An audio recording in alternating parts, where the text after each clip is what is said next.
Finney's Systematic Theology, Chapter 2 on Moral Government, continued. Whose right is it to govern? We have just seen that the highest well-being of the universe demands and is the end of moral government. It must therefore be his right and duty to govern, whose attributes, physical and moral, best qualify him to secure the end of government. To him all eyes and hearts should be directed to fill this station, to exercise this control, to administer all just and necessary rewards and punishments. It is both his right and duty to govern.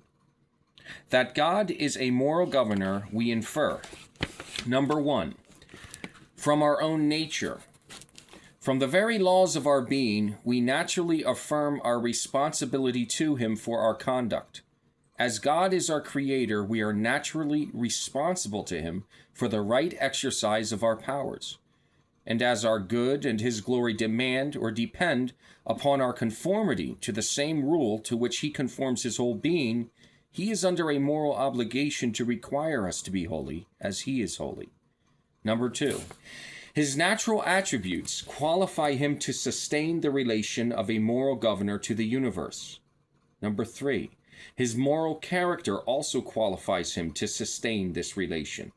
4, his relation to the universe as creator and preserver, when considered in connection with the necessity of government and with his nature and attributes, confers on him the right of universal government.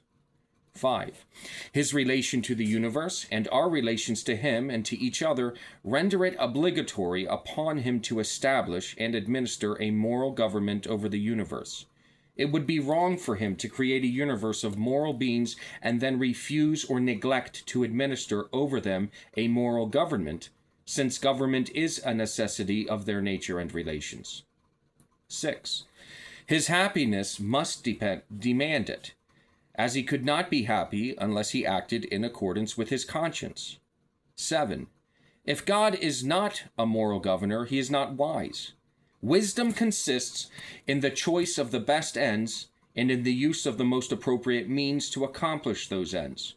If God is not a moral governor, it is inconceivable that he should have had any important end in view in the creation of moral beings, or that he should have chosen the best or any suitable means for the promotion of their happiness as the most desirable end. 8, the conduct or providence of God plainly indicates a design to exert a moral influence over moral agents. 9, his providence plainly indicates that the universe of mind is governed by moral laws, or by laws suited to the nature of moral agents. 10, if God is not a moral governor, the whole universe, so far as we have the means of knowing it, is calculated to mislead mankind in the respect to this fundamental truth. All nations have believed that God is a moral governor. 11, we must disapprove the character of God if we ever come to a knowledge of the fact that he created moral agents and then exercised over them no moral government.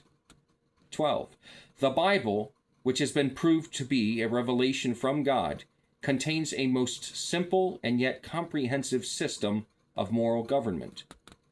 13, if we are deceived in respect to our being subjects of moral government, we are sure of nothing.